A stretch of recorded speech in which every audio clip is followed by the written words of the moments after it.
Easy. And now, everybody, NWA World Championship Wrestling. Your favorite and mine. Only an hour and 3 minutes this week. I wonder what was happening where they had to cut away so early. Maybe, I don't know if they had the NBA playoffs or not then. The two main culprits are always the NBA playoffs and Atlanta Braves baseball. And both may well have been going on. Opening clip was Ric Flair, and I guess this happened last week on the show we missed. He was about to wrestle a jobber when Road Warrior Hawk came out. Flair dared him to brawl, and so Hawk kicked his ass. And we'll pick up on this later. Jim Cornette and Big Bubba joined the announcers. Now, David Crockett was there this week. He's been absent fairly regularly lately. But he was there. He's doing a lot of business for the Great American Bash. I suppose so. But Jim Cornette comes out and announces, I am going to be a co-host for the entire show. Good. He should be on every show. First order of business in this show, which I believe was shown, I don't think it was necessarily live, but it was taped Saturday morning and shown that afternoon. And Cornette's first order of business was to plug a match with him and the Midnight Express in Albuquerque, New Mexico, which means as soon as the show was done, they had to leave for the airport immediately and get on a plane and go to that show. Dude, they had a jet. Yeah. Yes, they did. Which I'll talk about later. They actually had two jets. So we have the Midnight Express versus Sam Houston and George South. I enjoyed Cornette referring to Sam Houston as the human broomstick. You know what's funny? After watching the Women of Honor, I apologize for every bad thing I ever said about Sam Houston. He's a very good opening match babyface. He looked fucking great here. Yes. Now, granted, let's be fair. He was working with Bobby Eaton. That also helps. And if you would have taken Bobby Eaton and put him in any one of those women's matches, it would have been better. Yeah. Now, because I'm mentioning the women, everybody knows my pet peeve lately, which is these goddamn lockups. If every woman in this business stopped wrestling right now and took 1 month and they just put Bobby Eaton locking up on a loop and they watched it over and over and over and over and over and over again until it seeped into their consciousness. And then they spent another month going to the training school and just locking up over and over and over and over and over and over again for a month. Mm-hmm. Which, by the way, Buddy Wayne made me do. Yeah. Ever tell you that story? No, but I believe it. I drove down to a bull ring in Oregon for the first match I'd ever had with Buddy. And by the way, the point of all of this is if they did that, every women's match would be twice as good. They just fixed that lockup. Buddy had seen me do a match, and I absolutely sucked, but I could do flips. And so he thought, I could have a match with this fella, because I know what I'm doing, and I could guide him through a match, like Bobby Eaton.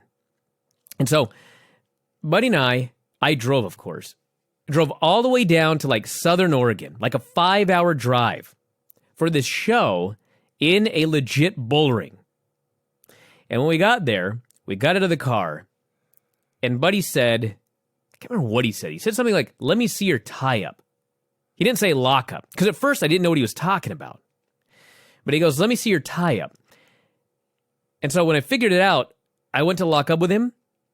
At the moment we locked up, he stopped, and he put his hands to his side, and he almost got in the car and told me to just drive him back home. He was so appalled. He didn't care if I could do 100 flips. He didn't care what I could do in the ring. My lockup sucked. And so he didn't want to ever have a match with me ever. And so he made me lock up for seemingly years. I still can't lock up like Bobby Eaton, but I fucking didn't hop, skip, and jump into it. Gotta fix these lockups. So these were top-level jobbers, and so the Express were giving them everything. Even Cornette noted, Bobby Eaton's in a charitable mood today. They finally cut Houston off, and to pay the Midnight Express back for letting him get his shine first, they hit a double shoulder tackle. He had a full flip bump and landed on his belly for a shoulder tackle. They kept beating on him. I was starting to think this was going too long, and the next thing you know, George South gets a hot tag and makes a legit, honest-to-God comeback. They finally cut him off with a backbreaker, and they pinned him with a rocket launcher. Great squash. It was a squash. Yeah, it was a good match. It was a great match. So they go to the announcers. It's Tony Schiavone and Jim Cornette. Tony says, you know, Jim, we get a lot of cards and letters from fans of this program. Cornette says, I don't care. He whines. He cuts a promo on the fans. He cuts a promo on Baby Doll. Says she's a dead duck at the pay-per-view. He says, Very strong words. he reminded Baby Doll, even if you can't see Bubba, Bubba can see you. Well, that's creepy. Went to break. They came back. They showed Dusty Rhodes breaking the wooden chair over Bubba's head, and Bubba totally no-selling it. Cornette warned Dusty he wouldn't like Bubba when he was angry. And they said, Cornette, you got your own matches coming up at the Bash with Baby Doll. We saw your workout video, which we may have to go back and watch, actually. Yeah. Now it's time for Baby Doll's workout video. And boy, did they deliver. Baby Doll worked out. She definitely worked out. So it was the 80s, and so her preparation for this fight with Jim Cornette was all stretching in her aerobics attire With a headband. and lifting weights. Now, what I was very impressed with here is that when she was lifting weights, she was working all of her various body parts. Hey, as a workout, this is great. She did squats, she did curls, she did overhead presses, she did all sorts of things, which is amazing to me because every time I go to the gym, I see the same girls there because I go at the same time every day. All they ever do is glutes. Ever. Yeah. I've never seen one of them on a bench. I've never seen one of them doing pull-ups, lat pull-downs, anything. All they do is squat, and they do those kickbacks for their butt, and they do it over and over and over and over and over again every single day.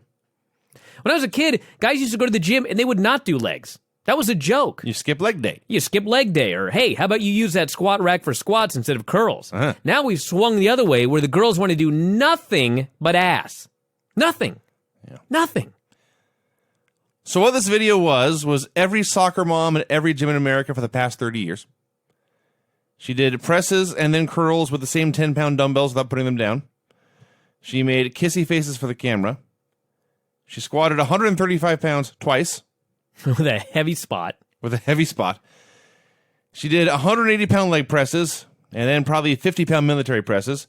She puts down the, I guess it's a barbell after that. And then she turns around and walks away for a good 30 seconds, just Baby Doll walking away. And it's not even the sexy ass shot. It's just the back of her head as she walks away. And then she turns, looks at the camera, smiles, and pumps her fist. I promise you, this is the least athletic babyface hype video ever. But it was great. Including perhaps the one for the battle between you and me, where we were trying to make me look unathletic. Oh yeah, it wasn't hard. No, this was something to see. We had the Russians versus Vernon Deaton, Rocky King, and Gene Ligon. Cornette here they're coming back from the Baby Doll video. Cornette says, I benched 200 pounds last week. 20 pounds, 10 times. That's right.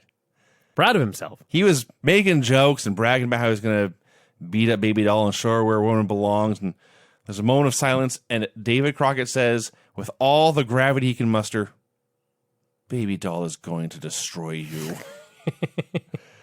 He's such a mark. It's great. So Crusher Khrushchev is back. The Russians, Nikita's got the red singlet for the Soviet Union, and Ivan's got the red singlet. Crusher is back for the first time since his injury, and he got it's a mostly black singlet with red stripes here and there. It was even shiny. It looked exactly like Vader from 10 years later if he lost 150 pounds. Even Cornette was noticing his how great his new gear looked. And the Russians beat them up forever. Nikita won with a sickle. I got to talk about my favorite part of this match and every match that they do in this show. Obviously, nowadays, all these matches are more competitive, and so they'll isolate a man, they get the heat on the guy, he tries to make a tag, and they don't let him. Not these Russians. They beat the shit out of a fresh man, then they throw his ass in the corner so he tags in another fresh man. They beat the shit out of that guy, and they throw his ass into the corner so he tags in another guy. They want you to make the tag, because it's fresh meat. So Nikita won with a sickle, and the Russians put all three dudes in Cobra clutches just for fun. Because they're awesome. Yes. The Warlord versus Mike Simani. They could not have found a better jobber. I think it's impossible. This guy looked like a cross between Richard Simmons and Bozo the Clown. He was so unbelievably hideous. And the Warlord is out there just jacked to the gills, just destroyed this guy. This was almost as beautiful, but not quite, as the Women of Honor matches. The Warlord's out there, and he's the Warlord. He's 6'4", whatever, way over 300 pounds and jacked up. No face paint, but he's got, let's see if I remember this right. He's got the mullet with the middle part dyed black and the sides dyed blonde. I think I got that right. And I was trying to find a picture that I put on Twitter many months ago. I can't find it now. Anyway, so Samani is pale, skinny, no body, and he has the hairy. His body is hairy, his head is not, but he's grown out what little hair he has. He looked like Bozo the Clown. Yeah. So the reason, I've been wondering, I think we missed Warlord's actual debut. Why, when Baby Doll is Dusty's, his personal, why is she out there with Warlord? And the answer is because she recruited Warlord to protect her from Big Bubba so she could deal with Cornette by himself. I see. So Warlord grabbed Samani, power slammed him, and pinned him. Cornette buried him, was not impressed with his win over Mike Samani, and then they all stared each other down for a while. And they're staring each other down. Then we had a to-the-back moment here in 1986, as the next thing you know, Waylon Jennings is on TV, telling us he's looking forward to the Great American Bash, and then they showed a skydiver. Yeah. And that was that. I love the usage of Waylon Jennings to hype up this deal. He's straight out of the wrestler playbook, this Waylon Jennings. We had the announcers brought in Jim Crockett to talk about the Bash. Oh, my God. So out walks Jim Crockett, and from the eyes down, he is totally respectable. Middle-aged man, three-piece suit, jacket all neatly pressed, tie tied right. It looks fine. And then, just on a whim, I guess. A whim? Somebody said, "Hey, Jim, wear this white pimp hat." He's got like a white fedora with a red floral brim. It was so ridiculous. Like, this had to be the period where him and the Horsemen were partying on the private jet from city to city. Because there's no other way he would have put this fucking thing on his head. Yes. He looked so ridiculous in this hat. We had... Yes. I forgot where this led to. He sends us to a special video interview where David Crockett is talking to Dusty and Magnum. Yes. I have this queued up. Are you ready? I believe I am prepared. I'm not sure I am. Here we go. Great American Bash. It's here. It's upon us. 14 cities. And the thing is, only here in America could we do something like this. It's a place where you're free to talk, speak, whether he likes it or I like it. You can do what you want right here. America's very special to me. I know how I feel. I'm so goddamn excited for the Bash after that. It's the only country in the world that affords you the luxury to choose your own profession. Take the God-given talents that you've got. The only country in the world. The best you can be. Take that chance. Go out on the greatest adventure in the world. And being a part of the Great American Bash, being able to wrestle in them, being able to watch all the other great competition, it couldn't happen any other place but America. Now listen to Dusty. And this is America's team right here. Dusty Rhodes and Magnum TA. Dusty? I think America to me because through the years, Dusty Rhodes, the American dream is my children and seeing them run and play and going to school and being free. And that word free sometimes we take for granted. And Jim Crockett Promotions set out to have the Great American Bash. It is a statement of freedom. And the greatest sport that we feel in the world is professional wrestling, the greatest promotion. And the Great American Bash is coming to your country. That is free. It's coming all over the country, 14 cities. And if I had to sum it up in one word or two or three words, we've been talking about it. Is he drunk? Stop talking about it. And I want to express my freedom. I want to do it, Jack. I want to get on with it, David. Can someone transcribe that for me so that I can go back and try and figure out what in the fuck he was talking about? That was the worst Dusty promo I've ever heard. Look at him. He's drunk or hungover. Oh, man. So to recap, only in a great free country like America can you have big pro wrestling shows. Yeah, the Great American Bash is coming to your country. They all talk about freedom for a while. That's it. I just played it. I guess that was What it. more is there to say? Well, there is more, actually. Because then they threw it to Willie Nelson. With Excuse his me, own, Did you say Willie Nelson? the country music singer. Willie Nelson. Willie Nelson. Threw it to Willie Nelson with his own graphic, by the way, in the WCW font and graphics. And he begins to recite poetry or something, maybe in a freestyle rap, I'm not sure. Willie Nelson appeared to be in a park. There were birds. And like somebody walked by and saw him. And so they grabbed a WCW camera as he was randomly spouting poetry. He didn't mention one thing about wrestling. He didn't mention one thing about the Great American Bash. He's just spouting a poem about America. And then they put this on television. This was the weirdest thing I've ever seen. It was bizarre. Everything about this was just strange. We had the Andersons versus Tony Zane and Rocky Kernodle. I've now... This is not the first time I've seen the Andersons. I have seen their matches like against the Rock and Roll Express and some others, but they had a great match on that other show where Ole cut the amazing promo. And they had a great match here. They beat the fuck out of these men. Ole hit a diving knee strike like Seth Rollins and then tapped him out with an armbar. Complete ass kicking. When you say armbar, we're not talking about a straight armbar. No, this is not the cross arm breaker that, for example, Alberto Del Rio uses. No, he did the armbar where you give a guy an arm drag, and then you wrap up their arm, like you see in every single solitary match. Yes. But Ole broke his arm. Because they work his arm over so much, he can't take it anymore. He taps out. That's right. He taps out to a rest hold because the Andersons are great.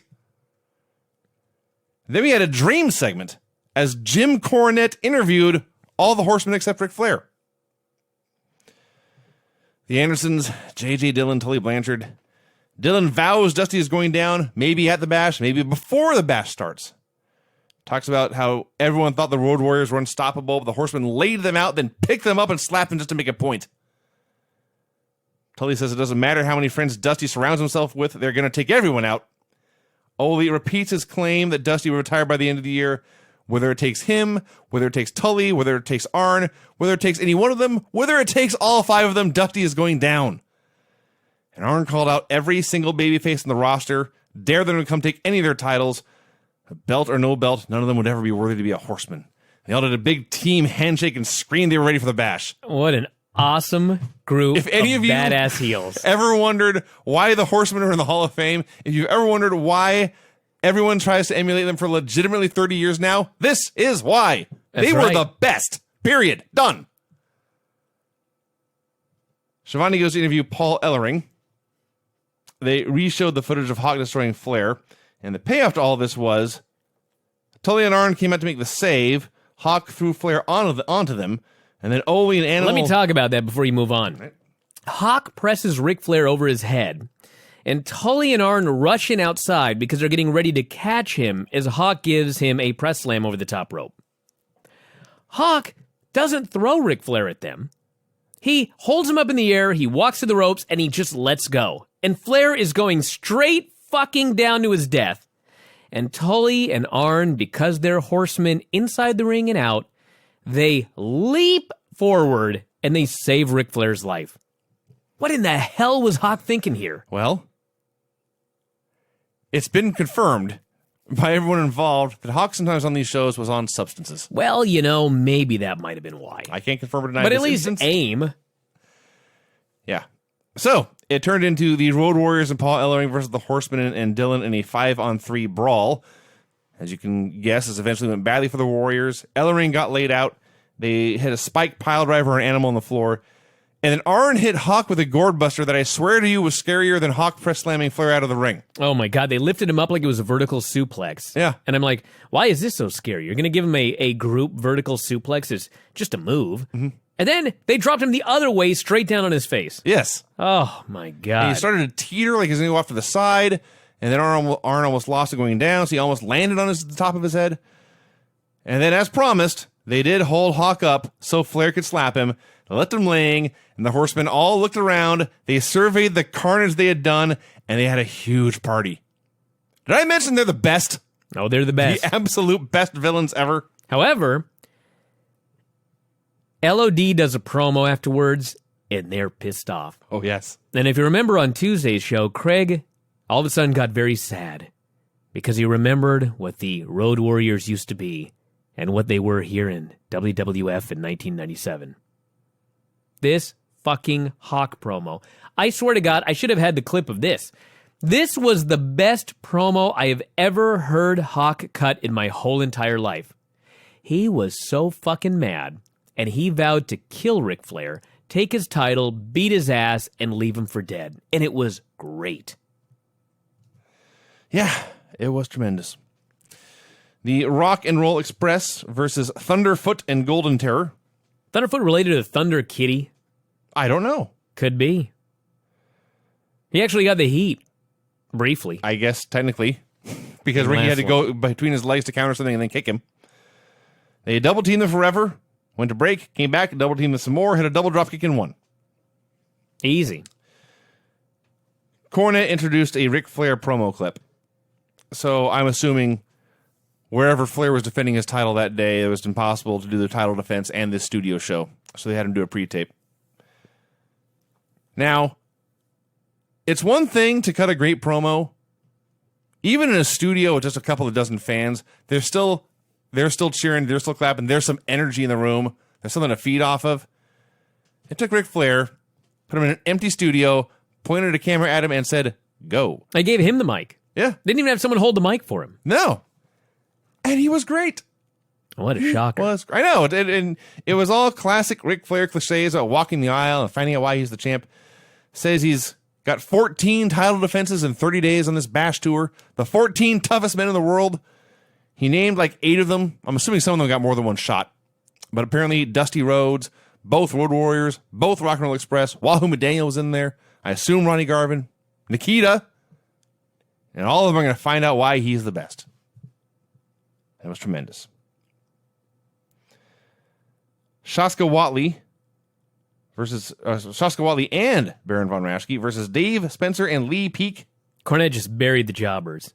And I will say, while I ranted and raved about the women's lockups in particular earlier in the show, Dave Spencer had a worse lockup than I think any of the women that I saw all day today. And maybe ever. It was so fucking terrible. I don't know how he made television. There are a couple of guys that actually happened on the show, but the star will do like a snapmare and then go to drop an elbow. And the guy taking the snapmare, well, not quite sure what's going on. He'll like sit up and he'll sell. He'll grab his neck. So he's not showing up the star or anything, but he's out of position. And the stars will just drop that damn elbow anyway and let it land where it may. So Baron Von Raschke hits a snapmare. Spencer sits up and grabs his head, and Baron says, "Oh well," and drops the point of his elbow right in the back of Spencer's neck.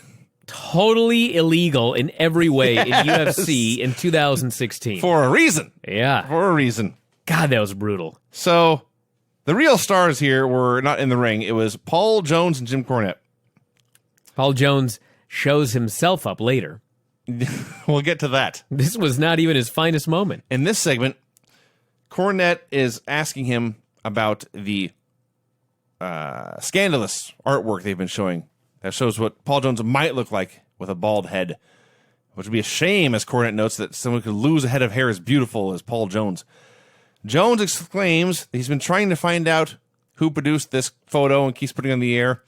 He has contacted Washington. Yeah. Paul Jones, General Paul Jones, called Washington, D.C. and said, "This is the General, Paul Jones. Yes. My army and I demand to know who's putting this shopped photo of myself with no hair on TBS on Saturday mornings." I wonder if we ever find out. I suspect no. I mean, it's got to be Jimmy Valiant, I would think. So the match keeps going, and Jones and Cornette are just putting each other over constantly and pushing. They're each pushing the other's programs, and Cornette's going off about how great it's going to be when Paul Jones finally makes that dirty hippie Jimmy Valiant a bald-headed geek. And Jones almost gasps and says, "Jimmy Cornette, after you make Baby Doll scream with that sugar hold, let's shave her bald too." I have not fully figured out Paul Jones. All I know is we need more over-the-top heel managers hanging out together and sucking up to each other constantly. Sure. Shaska pinned Peak with a superplex. That's all I got to say about that. Not much more to say. Cornette interviewed the Russians. You know what I love about this? You got Ivan, who is legit a Canadian, and you've got Nikita, who's legit some dude from the South.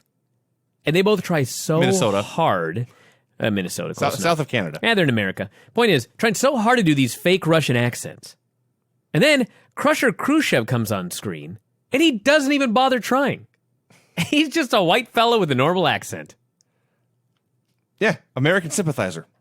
I guess. Is that the gimmick? That's the gimmick. I see. I suspect they had him try a Russian accent, and it was so horrible, they said, forget it. You're just an American sympathizer who wishes he was Russian. I see. So he vows they'll get the six-man titles back. Ivan says he is sick of hearing about how Dusty Rhodes and Willie Nelson enjoy their freedoms, but there would be no freedoms inside that steel cage match. This led me to believe Ivan Koloff's going to wrestle Willie Nelson inside a steel cage. Dude, be cool. I bet they would have a great time. They'd have a great time. Wouldn't have a great match. No. It's a good promo. Nikita standing there in his t-shirt that he clearly had made at a booth in the mall. He hypes up his title match against Ric Flair on July 4th at Liberty Stadium in Memphis. Oh, man. I bet that show did huge business. I'll bet that had quite the atmosphere. I bet it did. Tully Blanchard versus Italian Stallion. Nothing to it, just a squash. We talked about how great Tully is, and Italian Stallion's the top of the bottom of the food chain here. Rarely, if ever, will you see two men fuck up so much stuff in 2 minutes and cover it all so well. Wrong. We saw it again immediately after this match in this promo. Fair enough. Except they covered it up better. Tully won with a slingshot suplex. Paul Jones is there with his crew. And he stands, and Jim Cornette is interviewing them. And the very first thing that comes out of Paul Jones's mouth is, "You smell like a fresh of breath air."